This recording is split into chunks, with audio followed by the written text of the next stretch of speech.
Alright guys, welcome back for the Tuesday direction, starting our very first actual unit, Mesopotamia. The first real civilization, the first empire, the first dynasties, the first writing. We get it all with Mesopotamia. So it's a big unit for us because it sets the stage for a lot of the stuff we're going to be talking about when it comes to different themes and events and places and innovations. All those good things come out of Mesopotamia first. So let's take a look at the assignments for today. Two of them we're going to start today. Both are not due until Friday. Okay, so you have a couple of days to work on them.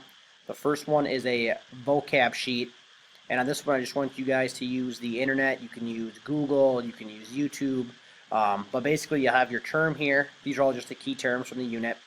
And then you can make a copy of this sheet and you can just type in the definition right here if you wanted to.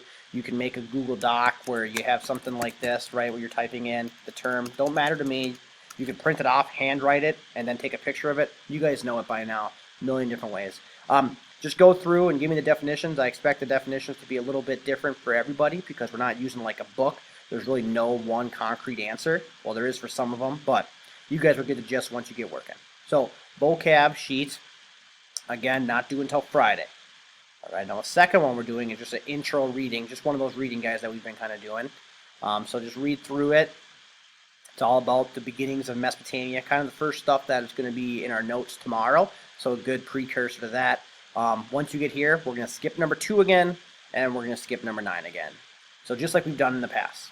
So those 2 assignments we're working on today, and again, they are not due until Friday. So you have a couple of days to get them done. So I'll be grading these kind of Friday morning, so make sure you get them done Thursday night and submit it. If you have any questions, obviously, email me. Best way to get a hold of me. Have a good one, everybody. Good luck working on all this stuff.